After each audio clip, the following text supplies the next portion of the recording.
오늘 우리가 받을 성찬의 중요한 성격 가운데 하나는 이 성찬이 언약의 식사라 하는 것입니다.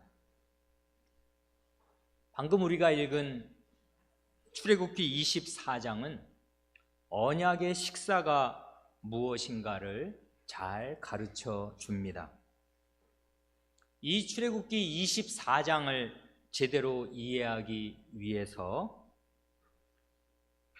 24장 앞에 어떤 이야기가 나오는가를 간략하게라도 생각하는 것이 좋습니다. 이 24장 앞에 나오는 내용은 19장, 20장, 그리고 21, 2, 3장 이렇게 세 가닥으로 간단히 정리할 수 있겠습니다. 먼저 19장에서 하나님께서는 유월절 어린 양의 피로 애굽에서 구속하여 내신 자기 백성을 시내산 앞에 이렇게 다 모으시고서 장엄한 영광으로 그 산 위에 임재하십니다. 그러니까 이제 왕이 온 백성을 소집해서 왕과 그 백성이 한 자리에 있게 된 것입니다. 20장으로 가면 그 왕의 음성이 울려 퍼집니다. 하나님께서 나는 너를 애굽 땅 종 되었던 집에서 인도하여 낸 여호와 너의 하나님이라 하고 말씀하셔서 자기 자신을 창조주요 구원자로 제시하십니다. 이게 십계명의 머릿말이지요. 그리고 나서 육성으로 10마디 언약의 말씀을 반포하십니다. 이게 십계명이지요.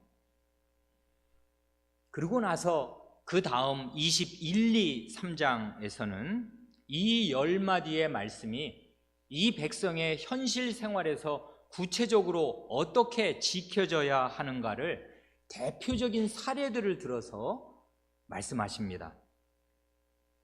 그러니까 앞에서 말씀하신 20장의 그 10마디 십계명의 말씀이나 그 다음 21, 2, 3장에 나오는 그 말씀들이 모두 언약의 말씀인 점에서는 같지만은 아주 조금 구별되는 점도 있습니다. 예를 들면 20장의 십계명이 이 하나님 나라의 헌법에 해당한다면은 그 21, 2, 3장에 나오는 언약의 말씀들은 하나님 나라의 법률에 해당한다고 말할 수 있습니다.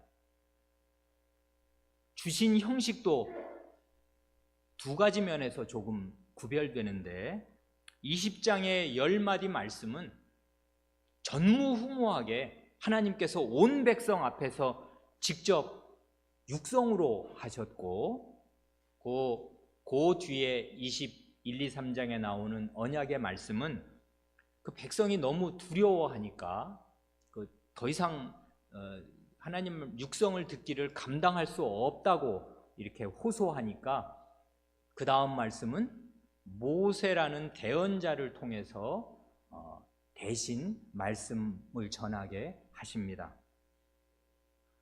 그런가 하면 이 20장의 10마디 말씀은 하나님께서 두 돌판에 친히 자신의 손으로 새겨 주셔서 이 백성에게 전하신 반면에 이 21, 2, 3장의 언약의 말씀은 나중에 모세가 책에 기록하도록 하십니다.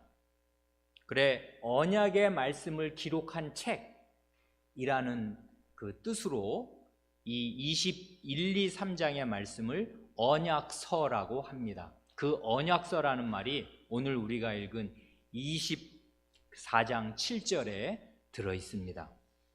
그러니까 24장 7절에 언약서 하면 지금 하나님께서 십계명을 말씀하신 뒤에 이 모세를 통해서 전하신 21장, 2장, 3장의 말씀을 가리키겠습니다. 이런 배경 위에서 이제 24장에서 하나님께서 지금 굉장히 많은 언약의 말씀을 이 백성에게 지금 내리신 거지요. 직접적으로든 간접적으로든. 이런 배경 위에서 이제 하나님과 그 백성 사이에 정식으로 언약 체결 예식, 언약 체결식을 거행하게 됩니다. 그게 이 24장입니다.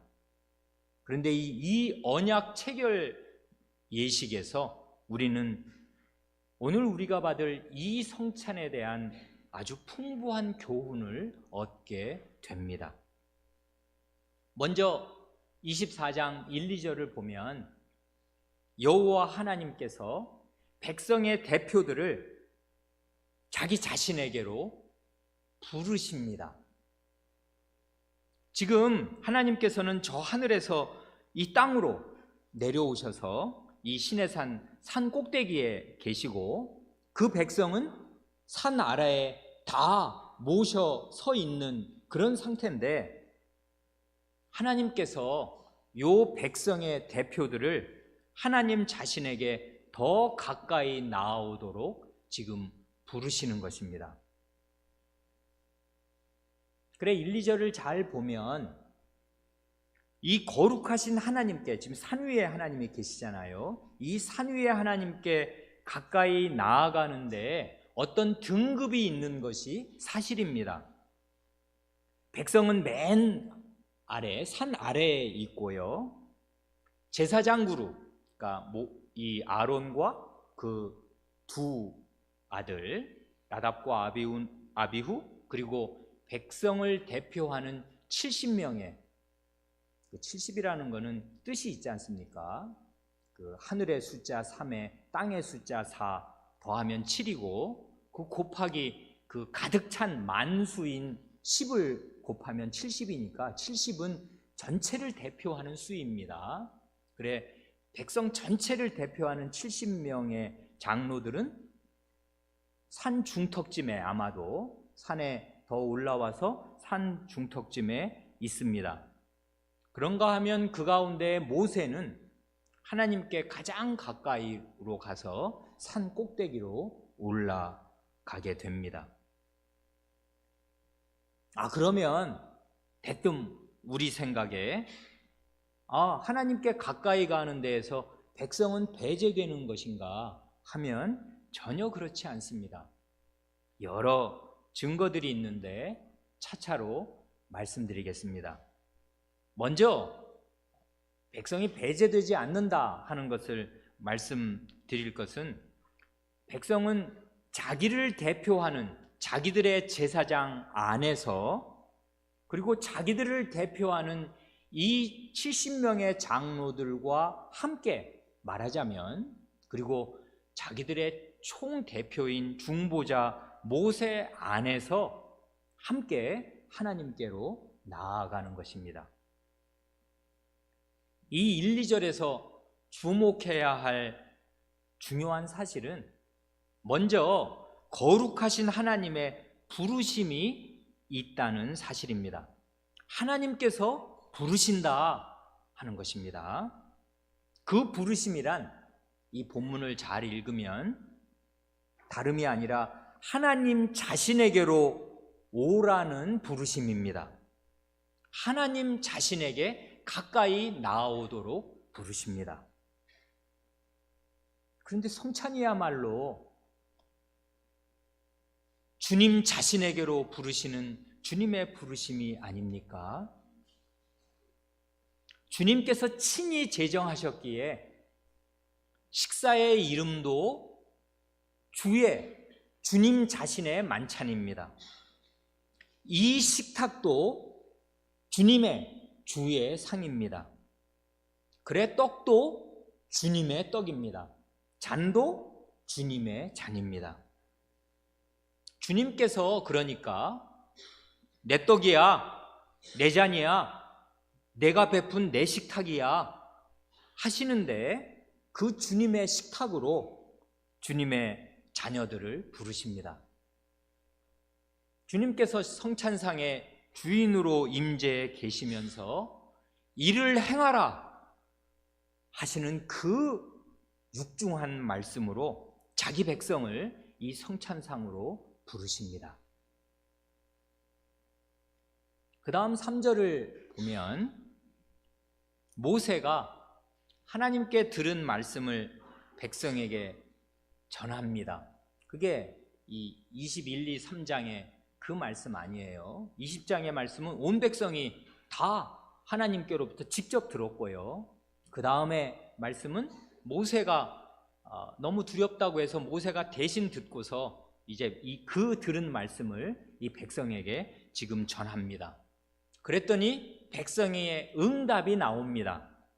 거기 3절, 한 소리로 백성이 응답하여 가로되 여호와의 명하신 모든 말씀을 우리가 준행하리이다 합니다.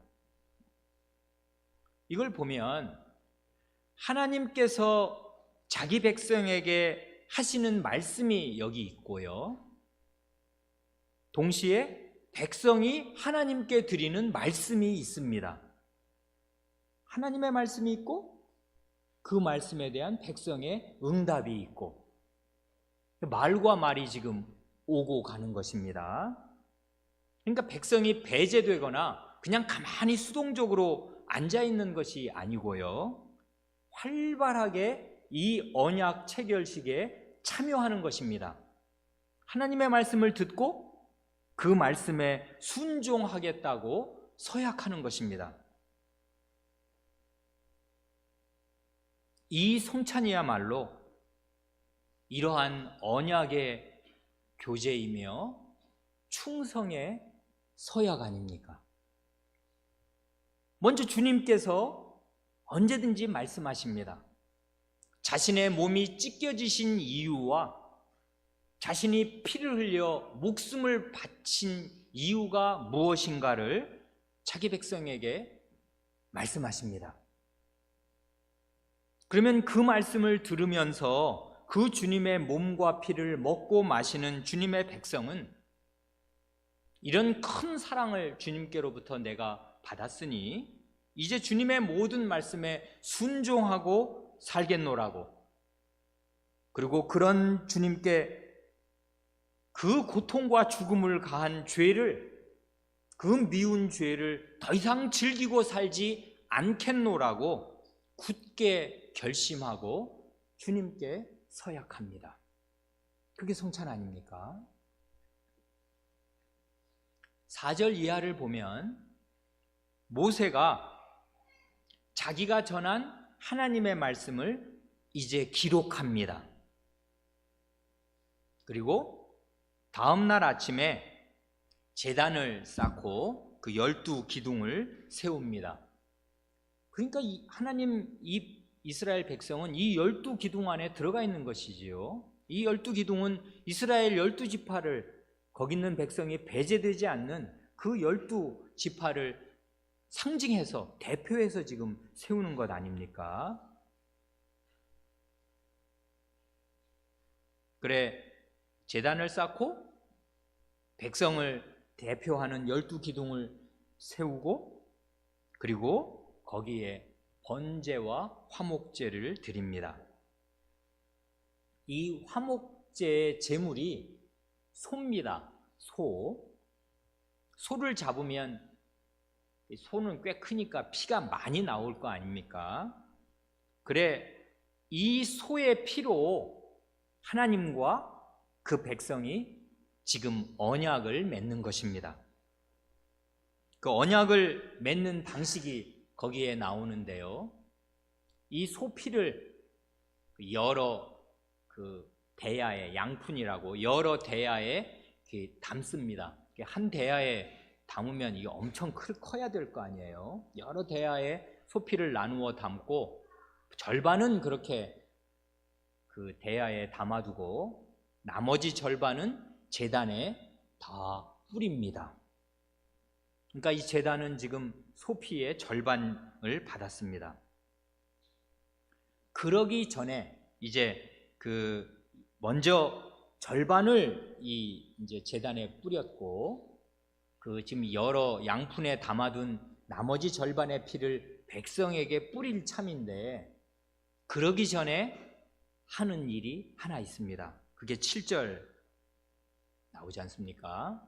언약서를 가져 백성에게 낭독하여 들림에 그들이 가로되 여호와의 모든 말씀을 우리가 준행하리이다 합니다. 이건 그 앞에 3절에서 했던 것과, 그건 전날의 서약이었는데, 이건 이튿날 아침이니까요, 전날의 서약과 거의 똑같습니다.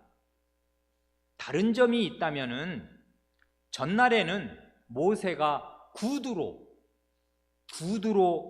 이 하나님의 말씀을, 이 언약의 말씀을 전했고, 백성이 그 말씀을 다 듣고 그대로 지키겠다고 서약했습니다. 우리가 여호와의 모든 말씀을 준행하리이다. 그런데 여기서는 이제 정식으로 소를 잡고 제사를 드릴 준비를 하면서 절반의 피를 제단에 쏟은 상태로 이제 절반의 피를 백성에게 뿌리기 직전에 기록했던 그 언약서를 이제 낭독하는 것입니다. 그래, 공식 문서로 기록된 이 같은 말씀, 사실은 어제 들었던 그 말씀을 이제 공식 문서를 읽는 방식으로 듣고 그 말씀을 우리가 준행하겠다고 서약한 것입니다. 여기에서 금세 어렵지 않게 알 수 있는 것은, 언약 체결에서 아주 중요한 요소는 하나님의 말씀과 그 백성의 서약입니다. 어제는 구두로, 오늘은 문서로 하나님의 말씀이 아주 명백하고 분명하게 그 백성에게 선포되고 전해집니다. 그러면 그 백성은 그 말씀을 듣습니다. 듣고 그 말씀을 지키고 살겠노라고 서약합니다. 이게 언약 체결에서 아주 중요한 빠질 수 없는 내용이라고요. 그래, 그 다음에 8절에 아주 중요한 말씀이 나옵니다. 모세가 그 피를 취하여, 이제 양푼에 담긴 여러 대접의 피들이 있을 거 아닙니까? 그 피를 취하여 백성에게 뿌려 가로되 이는 여호와께서 이 모든 말씀에 대하여 너희와 세우신 언약의 피니라 합니다. 여기 다른 말 다 가지치기에 하면 이는 언약의 피니라 하는 말이 남는데, 언약은 피로 맺습니다. 이건 구약이나 신약이나 마찬가지입니다. 그래, 오늘 우리가 마저 읽은 그 히브리서 9장 18절에도 이러므로 첫 언약도, 지금 요걸 가리켜서 지금 하시는 말씀입니다. 히브리서 9장 18절 이하의 말씀은 이 출애굽기 24장의 일을 지금 돌아보면서 하시는 말씀인데, 이러므로 첫 언약도 피 없이 세운 것이 아니니 합니다. 정말 시내산에 강림하신 하나님과 그 밑에 운집한 하나님의 백성 사이에 맺은 이 언약도 피 없이 맺은 것이 아니었습니다. 그래, 히브리서 9장 20절에도 모세가 이르되 이는 하나님이 너희에게 명하신 언약의 피라 합니다. 이는 언약의 피다 하는 것을 이렇게 꼭 집어서 거기 히브리서 기자는 인용해 놓았습니다. 그러니까요, 소를 잡아서, 제물을 잡아서 그 피의 절반을 제단에 뿌리고 나머지 절반을 백성에게 뿌리는 행위, 이게 뭘 말하냐면 언약을 비준하는 예식입니다. 얼마 전에 우리 어린 사람들은 비준이라는 말이 뭔지 잘 어려울 테니까요. 혹시 TV를 보셨는지 모르겠습니다. 추석 전에 이달에 9월에 우리나라 문재인 대통령이 평양에 가서 김정은 위원장을 만나서 아주 중요한 우리 그 남북의 앞날에 관한 아주 중요한 그 사항들에 대해서 합의를 했지 않습니까? 실무진이 미리 그 기초 작업을 해놓았을 거고 두 정상이 만나서 상당한 얘기를 한 뒤에 그래 우리 합의합시다. 그렇게 서로 마음이 두 정상이 일치를 해서 합의한 그 합의서가 양 정상의 앞에 있습니다. 어떻게 해서 이 합의서가 최초로 효력을 발생하는가 하면 거기에 서명을 하지 않습니까? 그래서 내가 서명한 것을 상대방 정상에게 주고 상대방 정상이 서명한 것을 우리 쪽에서 받고 해서 이게 서명이 교환됨으로써 말하자면 최초로 이 그 나라 대 나라 간에 맺은 일종의 조약에 해당되는 그 중요한 그 사항들이 말하자면 비준이 되는 것입니다. 물론 우리나라는 이제 그 삼권이 분립되어 있어서 나중에 이게 국회로 넘어와서 국민을 대표하는 국회에서 이 합의서가 통과가 되면 그러면 이게 거의 조약의 변할 수 없는 조약의 그 효력을 지니게 됩니다만은 지금 여기 이 자리는 신해산 이 자리는 그런 뭐 국회가 있고 그런 게 아니지 않습니까? 왕과 백성이 현장에서 언약을 맺는데 이런 방식으로 고대 근동에서는 맺는다 그것입니다. 짐승을 잡아서 피로 이렇게 맺으면서 이렇게 피를 서로 이렇게 나누면 이게 이 언약에 대해서 비준을 하는 것입니다. 말하자면 그게 자기가 피로 사인하는 것과 똑같은 것입니다. 그래 모세가 이는 언약의 피니라 하고 말하고 히브리서 기자도 그 말을 중요하게 알아듣고 따다가 자기가 기록한 이 서신에 적어 놓았는데 우리 주님께서도 성찬을 제정하실 때 여기 이 출애굽기 24장 8절에서 모세가 한 이 말 이는 언약의 피니라 한 이 말을 그대로 받으셔서 마태복음 26장 28절에 성찬 제정의 말씀을 보면 이것은 나의 피 곧 언약의 피니라 말씀하신 것입니다. 그러니 출애굽기 24장을 읽지 않고서 잘 모르고서는 주님께서 이 성찬을 제정하시면서 이 포도주를 가리켜 이것은 나의 피 곧 언약의 피니라 하신 말씀의 뜻을 제대로 이해하려야 이해할 수가 없는 것입니다. 이 언약의 피는 뭘 말하는 것입니까? 세 가지로 정리해서 말씀드리겠습니다. 옛 언약 때는 이 히브리서 기자가 첫 언약이라고 말한 이 옛 언약 때는 구약이죠. 이때는 짐승의 피로 언약을 세웠습니다. 그런데 이 신약, 새 언약 시대에는 다름 아닌 하나님의 아드님의 그 피로 그 가치를 어떻게 우리가 영원히 가늠할 수 없을 그 무궁무진한 온 우주보다 귀할 그 피로 언약을 맺습니다. 구약에서는 피를 뿌리지 않습니까? 제단의 반, 나머지 언약 당사자인 백성에게 절반을 피를 뿌린다면은 우리 새언약 시대에는 피를 마십니다. 뭐가 더 강력하겠습니까? 아드님의 피를 마심으로써 이 언약을 우리 각 사람이 비준합니다. 서명을 한다고요. 둘째로 언약을 피로 세운다는 말은 언약의 쌍방이 목숨을 건다 그 말입니다. 아주 간단히 말해서 이게 그러니까 장난이 아닙니다. 가장 중대한 일이고 가장 심각한 일이고 목숨을 거는 일이고 목숨이 왔다 갔다 하는 일이 됩니다. 그런데요, 여기에서만 딱 멈추면 사실은 우리에게는 희망이 별로 없습니다.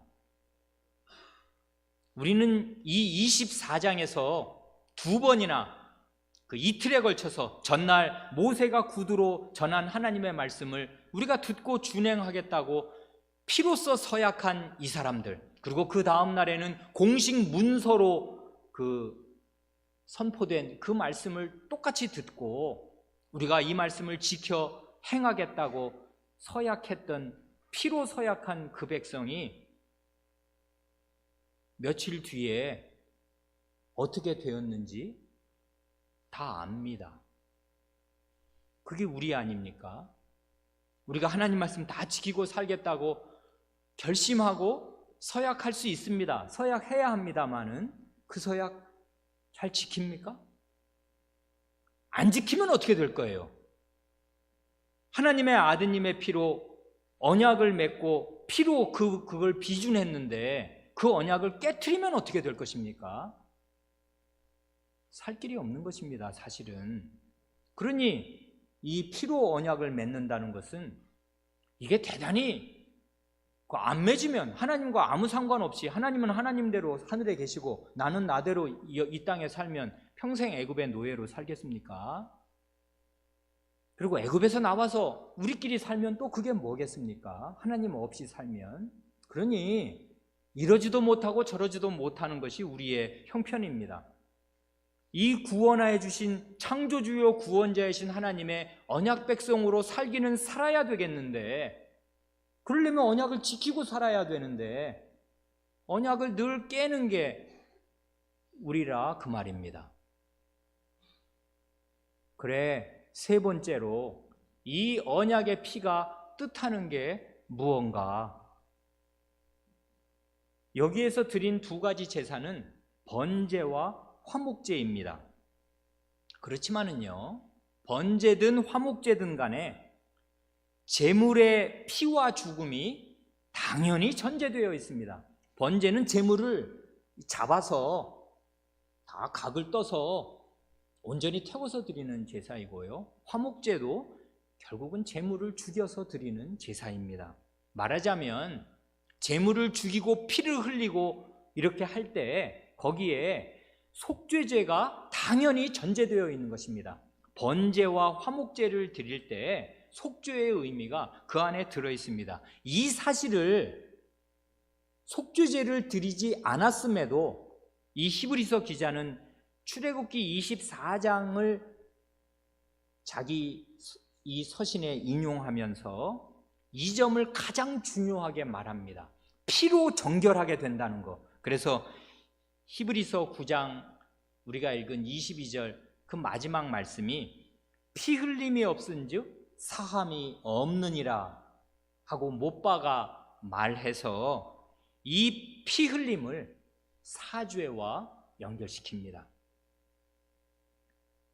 우리 주님께서도 그 언약의 피를 말씀하실 때 우리들의 연약함, 이 중대한 하나님 앞에서 언약을 체결함에도 불구하고 그 언약을 그렇게 쉽게 깨뜨려서 죽음에 이르를 수밖에 없는 우리의 연약함을 아시고서 언약의 자신의 피를 언약의 피라고 말씀하실 때 뭐라고 말씀하시냐면 그 성찬 제정의 말씀에서 마태복음 26장 28절에서 이렇게 말씀하십니다. 이것은 언약의 피니란데 가장 중요한 뼈대는 그 사이에 이런 말씀이 들어 있습니다. 이것은 죄 사함을 얻게 하려고 많은 사람을 위하여 흘리는 바 나의 피 곧 언약의 피니라 하십니다.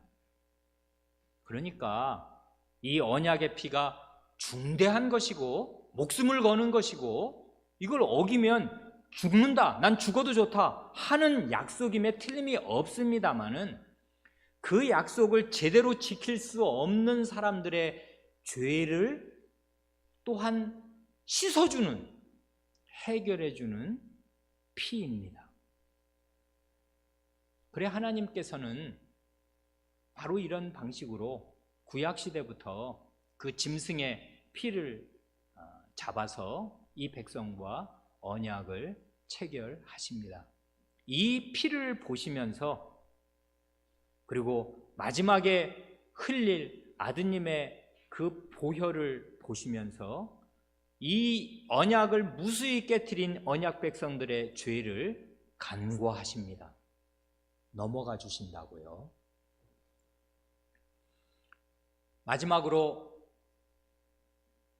출애굽기 24장 9절로 11절을 보면 이렇게 언약을 체결한 뒤에 이 백성의 대표자들이 하나님을 뵙고서 하나님의 임재 가운데에서 식사를 하게 됩니다.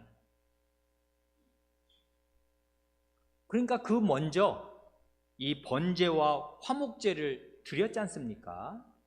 이 제사를 그렇게 태워서 드리고 화목제를 드리는 뜻은 짐승의 기름 부분을 태워서 하나님께 드림으로써, 말하자면 하나님께서는 저 위에서, 하늘에서 이 제물의 이 연기로 바꾸어진 제물을 흠향하신 것입니다. 이게 하나님의 말하자면 식사입니다.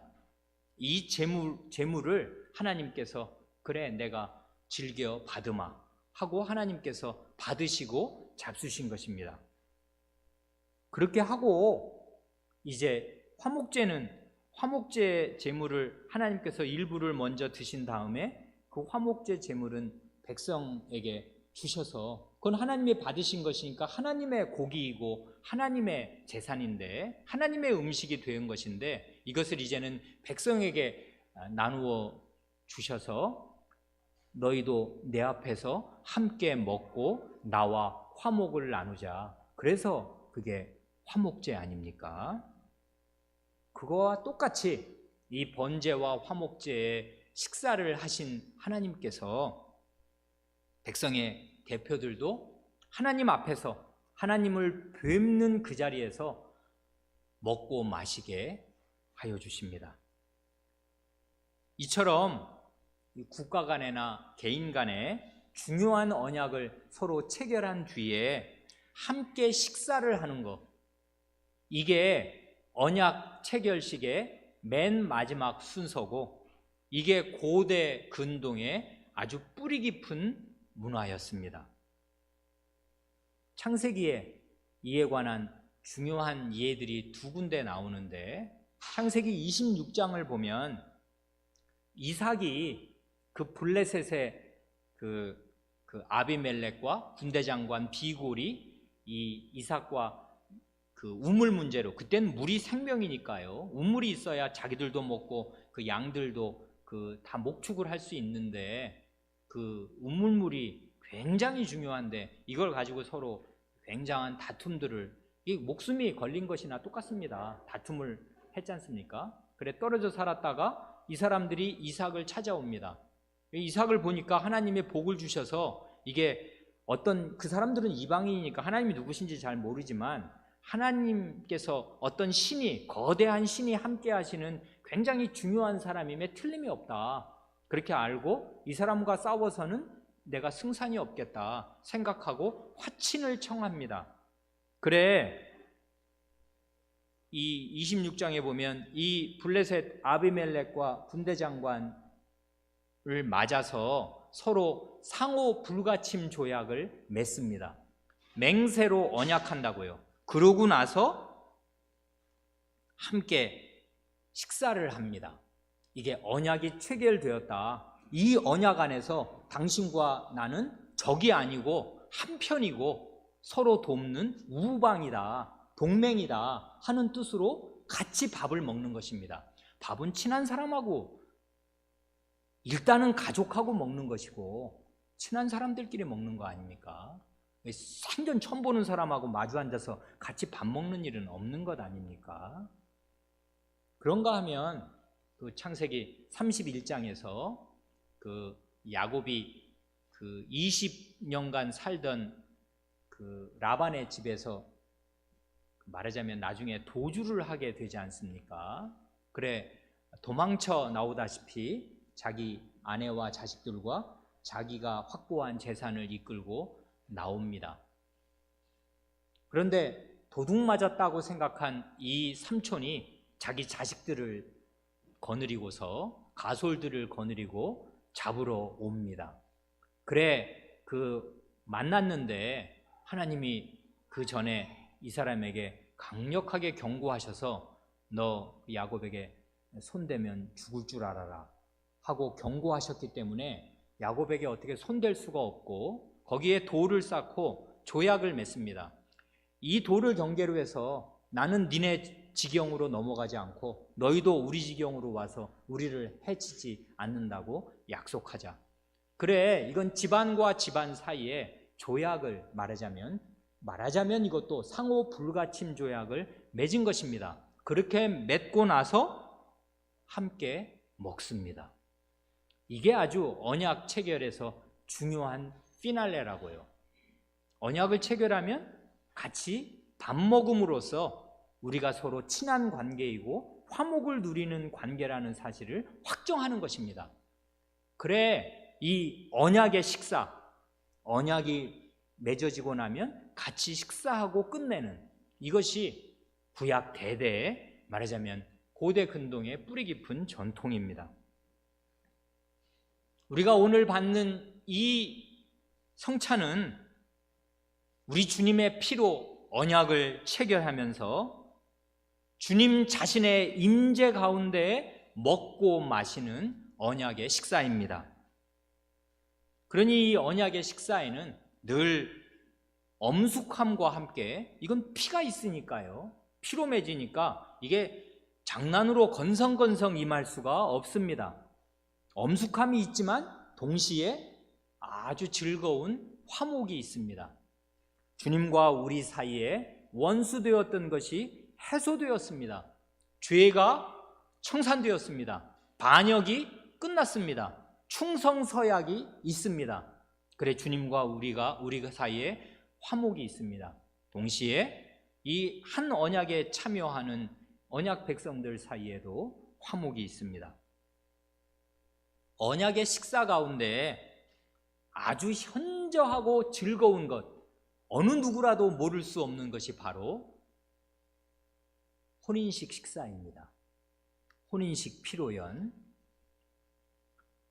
혼인식에서 가장 중요한 것은 서약 아닙니까? 혼인 서약. 하나님 앞에서 서약합니다. 하나님을 앞에 모시고 두 사람이 서약합니다. 그래, 혼인식 피로연은 그야말로 언약의 식사입니다. 이 언약을 하고 난 다음에 이 신랑 신부와 그리고 양가 친지와 모든 하객은 아주 즐거운 식사를 나눕니다. 즐거운 언약의 식사입니다. 그래서 우리 주님께서도 성찬 제정의 자리에서 하나님 나라에서 새 포도주는 기쁨의 음식이거든요. 잔치 음식입니다. 포도주는 하나님 나라에서 새 포도주를 마시실 날을 말씀하셨습니다. 이걸 주의 깊게 잘 보면 성찬 제정의 말씀이 공관복음 마태, 마가, 누가에 이게 다 나오는데요. 거기에 이 말이 다 들어가 있습니다. 내가 하나님 나라에서 새 것으로 이거 마시는 날까지 다시는 마시지 아니하리라 말씀하셔서 우리 주님께서는 하나님 나라에서 어린 양의 혼인잔치가 열릴 것이고 그 기쁜 잔치에서 내가 신랑으로 포도주를 마실 그날을 바란다 하는 말씀을 성찬 제정의 말씀마다 박아 놓으셨습니다. 그래, 지금 우리가 이 땅에서 참여하는 이 언약의 식사는 겉으로 볼 때 참으로 소박하기 그지없습니다. 빵이나 아니나 무슨 한 덩어리 배부르게 먹는 식사가 될 만하게 먹는 것도 아니고요. 그저 한 조각을 씹어 먹을 뿐이고 포도주 양도 고만하게 그저 기념 삼아 예식으로서 마실 뿐입니다. 이게 식사를 뜻함에 틀림이 없으나 한 끼 식사도 되지 못할 만큼 소박합니다. 그렇지만은 이 뜻이 무언가를 제대로 알고 믿음으로 참여하는 사람은 장차 온 우주적인 그 거대한 잔치, 어린 양의 혼인 잔치에 우리 주님께서 고대하신, 주님 자신이 고대하시면서 포도주를 드실 날을 내가 바란다 하고 말씀하신 그 포도주를 신부로서 마시면서 영원한 기쁨과 지극한 즐거움을 영원히 누리게 될 것입니다. 그러니 이 땅에서 이루어지는 이 언약의 식사에 참된 믿음으로 참여하는 사람들마다 장차 우리에게 올 진정한 언약의 식사, 그 영원한 기쁜 혼인잔치에 들어갈 그 징검다리가 됩니다. 우리가 이 땅에서 받는 이 성찬이 참된 믿음으로 이 성찬을 받아가면서 우리는 우리의 시선을 하늘로 향해서 우리의 신랑이 고대하시는 그날이 우리에게 오기를 바라고 이 소망으로 이 땅에서 당하는 모든 어려움을 뛰어넘습니다. 이제 성찬을 받겠습니다.